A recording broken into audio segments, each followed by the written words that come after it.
A very cheerful good morning, all of you. Welcome to the English class. So today we will discuss the past tense. Okay. So as you all know about the tenses, student. Yes, tenses are the forms of a verb that are used to show the time of an action expressed by the verb.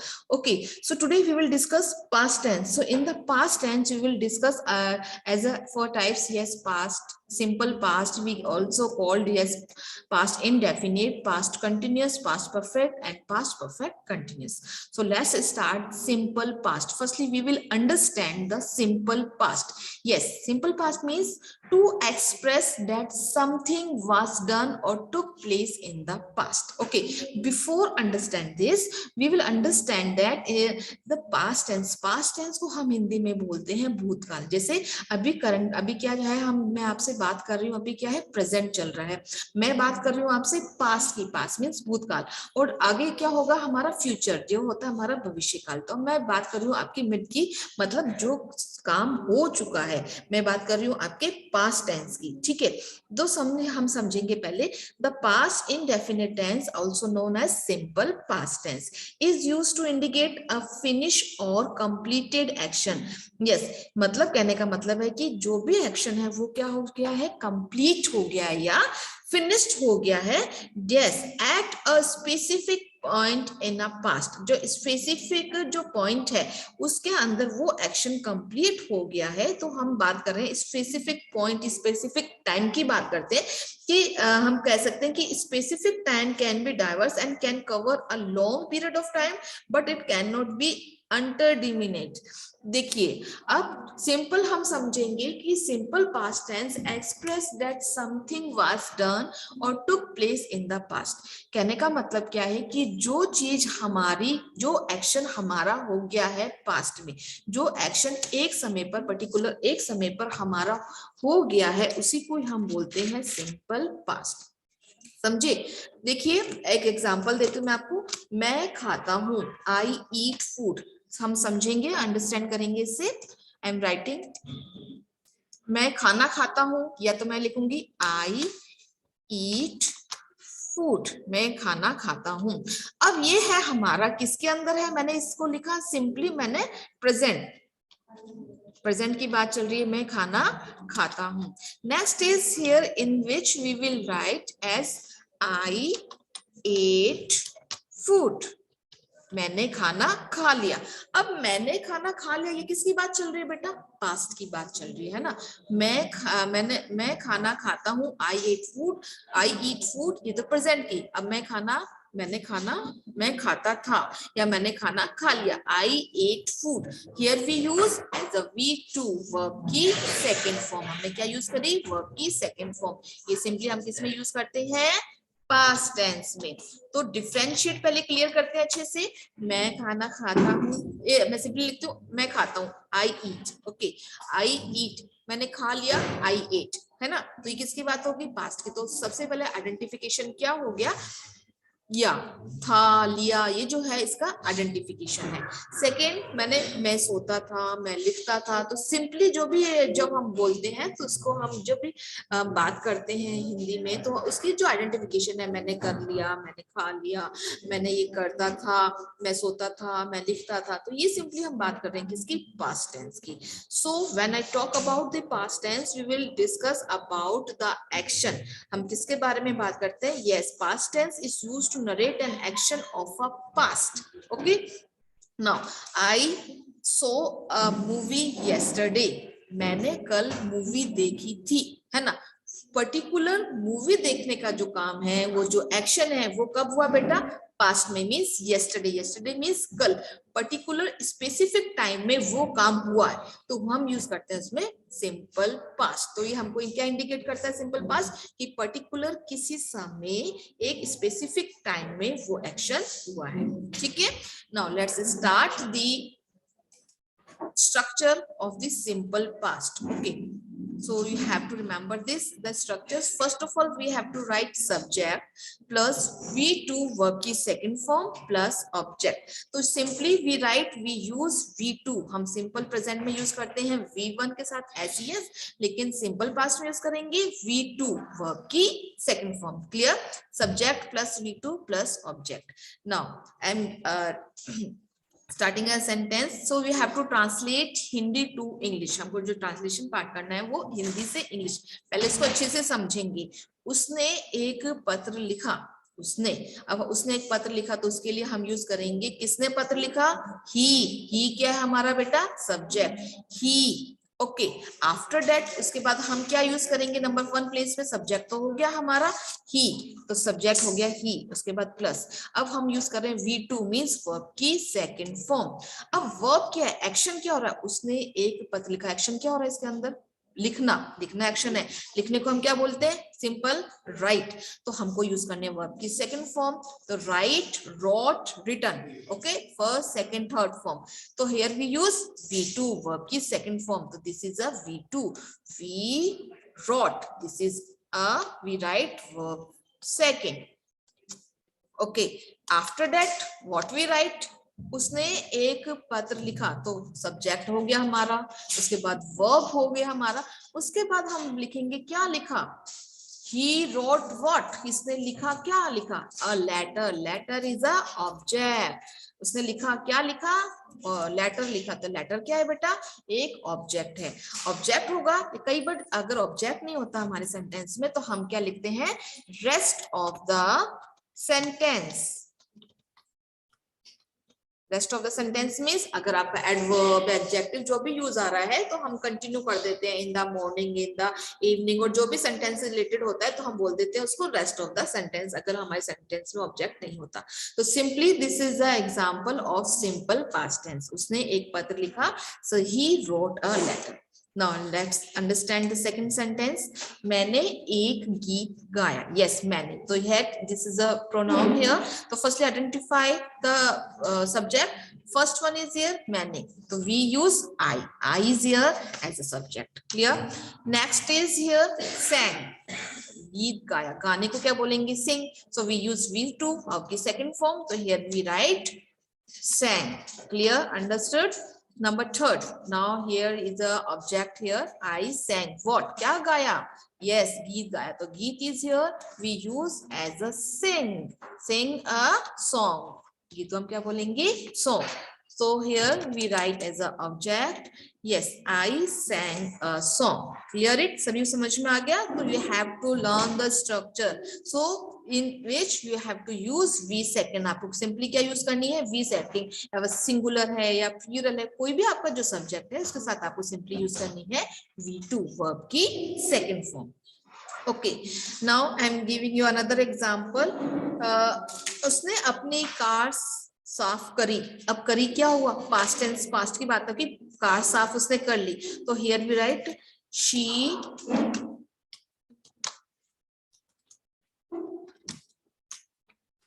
washed. She washed. Second form use करी her car. Clear? She washed her car. उसने अपनी car साफ करी. तो देखिए हम simply जो simple sweet and short sentences लेंगे जिससे हमको सब्जेक्ट क्लियर हो जाएगा कि हमको क्या यूज करना है वर्ब की सेकंड फॉर्म. चलिए अब हम देखते हैं इसके अंदर नेगेटिव सेंटेंस की. नेगेटिव सेंटेंस जब हमने स्ट्रक्चर देखा, ये स्ट्रक्चर हमारा अफर्मेटिव का और नेगेटिव का स्ट्रक्चर है.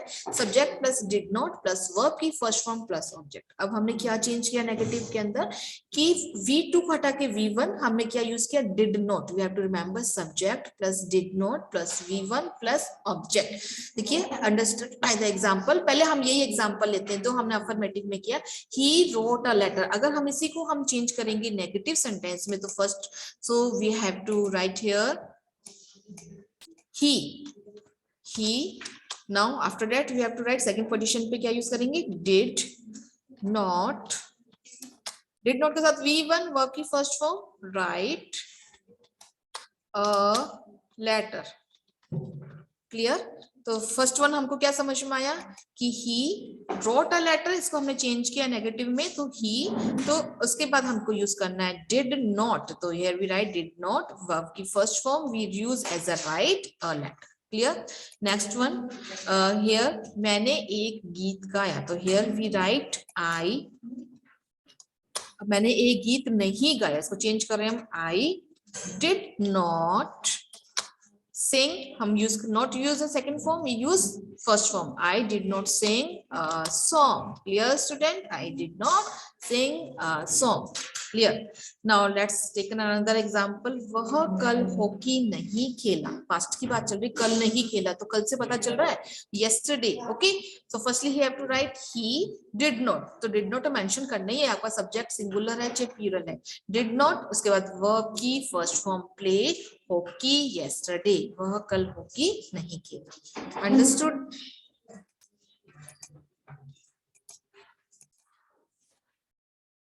Yes, student. Next is past continuous tense. Yes, so firstly we will understand the words past means भूतकाल, continuous means जो काम लगातार चलता रहता है ना, उसको हम बोलते हैं continuous, and tense means काल means समय।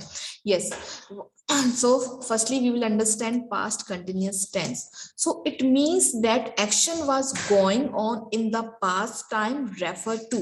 इसका मतलब है कि जो भी एक्शन है वो past time में क्या हो रहा है, लगातार चल रहा था। Okay, I am giving you example, एक सिंपल से एग्जाम्पल हम समझते हैं कि जैसे कि अभी हमारा जो टाइम हो रहा है 12:18। ओके, सो जैसे मैं आपको बोल रही हूँ हमारा जो टाइम लेंथ है, कि जैसे कि मैं आपके सामने ड्रॉ करके समझाती हूँ आपको, ये टाइम लेंथ है, ये पास्ट फ्यूचर पास्ट, ये है 9 AM, या हम बात करते हैं 9 o'clock की, मैं बात करती हूँ 5 o'clock की। क्लियर? ओके, तो मैं आपको बात कर रही हूँ कि मैंने दूध पिया था, तो ये मैंने सिंपल एग्जांपल दिया कि मैंने दूध पिया, तो ये स्पेसिफिक टाइम है कि सबसे पहले हमने पास्ट समझा कि मैंने दूध पिया था, तो वो मैंने 9 AM क्या किया था, दूध पिया था, तो आई ड्रैंक मिल्क। ओके, ना हम मैं बात करती हूँ इवनिंग टाइम की, शाम को 5 बजे मैं पढ़ाई कर रही थी, शाम को 5 बजे, इधर किसकी बात चल रही है मेरी, अब मैं बात कर रही हूँ इवनिंग टाइम की, कि 9 to टाइम जो टाइमिंग हो गया हमारा, क्या हो गया 9, मैंने दूध पिया, तो सिंपल ये बात होगी, जो हमने 9 की बात करी है वो होगी सिंपली हमारी बात होगी कि मैंने दूध पिया था, तो ये सिंपल पास्ट की बात चल रही है, मैंने दूध पिया था, पास्ट हो गया। अब कंटिन्यूस है कि कंटिन्यूस को कैसे समझेंगे, तो कि मैं शाम को 5 बजे पढ़ाई कर रही थी, शाम को 5 बजे पढ़ाई कर रही थी, मान लीजिए कि अब 8 o'clock का टाइम है, ठीक है, तो मैंने बोला कि मैं शाम को 5 बजे पढ़ाई कर रही थी, तो 9 बजे से मैं जो पढ़ाई है 5, अगर मैं ये बोलूं कि मैं 9 बजे से 5 बजे तक पढ़ाई कर रही थी, समझे, कि 9 बजे से 5 बजे तक पढ़ाई कर रही थी, तो मेरा जो जो एक्शन है वो क्या हो रहा था, पास्ट में कंटिन्यूस चल रहा था, क्या हो रहा था मेरा एक्शन, पास्ट में कंटिन्यूस चल रहा था। ओके, तो मैं 9 बजे से 5 बजे तक पढ़ाई कर रही थी, तो क्या हुआ एक्शन, 9 बजे से, अब ये हमारा जो टाइमिंग हो रहा है वो इवनिंग टाइम है, हम नाइट का टाइम बोल रहे हैं, 8 बजे है, और मैंने क्या बोला आपको कि मैंने 9 बजे दूध पिया, ये पास हो गया, सिंपल स्पेसिफिक टाइम की बात करते हो, सिंपल पास्ट हो गया। मैंने बोला कि मैं 5 बजे पढ़ रही थी, 5 बजे पढ़ रही थी, 5 बजे है ना, मैं बात कर रही हूँ 5 बजे पढ़ाई कर रही थी, अब जो 5 बजे पढ़ाई कर रही थी, तो स्पेसिफिक जो टाइम है वो क्या चल रहा है मेरा, कंटिन्यू लगातार चल रहा है, इसलिए हम ये समझेंगे कि जब हम पास्ट कंटिन्यूस टेंस की हम बात करते हैं कि जो yes you mean that this tense describe an action or event that happen a specific time in the past, जो भी एक्शन है वो एक स्पेसिफिक टाइम पे होता है, this action are usually no longer happening at the time the sentence is being said or written, कि वो सेंटेंस लगातार चलता रहता है, केवल उसी समय पर लगातार चलता रहता है, और एक समय वो क्या हो जाता है, एंड हो जाता है, उसी को हम बोलते हैं past continuous tense. So let's understand the structure of this tense. Okay, first one is here we write subject plus was verb plus verb की first form plus ing plus object. So you have to remember this, subject आएगा, उसके बाद हम use करेंगे हमारी helping verb was of verb plus हम use करेंगे verb की first form, उसके साथ यूज करते हैं ing plus o stand here as a object. तो देखिए मैं पुस्तक पढ़ रहा था, यस तो सबसे पहले मैं पुस्तक पढ़ रहा था, मतलब एक पास्ट की बात चल रही है, पास्ट के एक स्पेसिफिक टाइम में मैं पुस्तक पढ़ रहा था, ठीक है। वो काम कंटिन्यू चल रहा था और एक समय पर वो काम एक्टिविटी जो मेरा जो एक्शन है वो एंड भी हो गया। तो देखिए आई, सबसे पहले हम देखते हैं, फाइंड आउट करते हैं हमारा सब्जेक्ट आई। उसके बाद देखिए आई हमारा, जब भी अगर हम सिंगुलर हम यूज करेंगे तो सिंगुलर के साथ हम यूज करेंगे एज अ, सिंगुलर के साथ हम यूज करते हैं was, clear. And plural, plural we use were, okay। so I was, okay, after that we have to use v1। अब एक्शन क्या हो रहा है, पढ़ना, एक्शन में पढ़ने को हम बोलते हैं read, okay। so read ing, reading हम यूज किया a book, I was reading a book, okay. Second sentence, लोग स्टेज पर नाच रहे थे, तो फर्स्टली कौन नाच रहे थे, लोग, so here we write subject people, yes it is a plural, yes you all know। so after that we use were, after that we use v1, v1 use करना है ना, verb, verb क्या हो रहा है, नाचना verb हो रहा है, उसके साथ हमको v1 के साथ ing यूज करना है, डांस के साथ यूज करेंगे dancing, ing यूज किया, people were dancing, rest of the sentence, okay, on the stage, clear, understood, समझ आया सभी को। चलिए next one, change into a negative. Negative हम हमेशा ध्यान रखेंगे, you must remember that we use negative at the number third position. हम नेगेटिव यूज करते हैं नंबर थर्ड पोजीशन। आप जब भी कोई भी सेंटेंस देखें, जब भी उसको नेगेटिव में चेंज करेंगे तो वो आता है आपकी नंबर थर्ड पोजीशन पर। देखिए सब्जेक्ट प्लस सेम है, अफर्मेटिव की तरह ही है, लेकिन हमने नंबर थर्ड पोजीशन पे क्या यूज किया है, नॉट। शी वाज नॉट या वर नॉट, वर्ब की first form plus ING plus object, we have to write, okay, we have to remember it, yes। for example, गाय घास नहीं चर रही थी, okay, I am writing the cow was, subject singular है तो हमने क्या यूज किया, was, after that we use not, the cow was not grazing grass, cow grass नहीं चर रही थी, वे बाजार नहीं जा रहे थे, they were not going to market, we have to use as a not as a number third position, clear। so next example, they are not writing, they were not writing, okay। next example is here, people were dancing on the stage, so you have to change into negative sentence।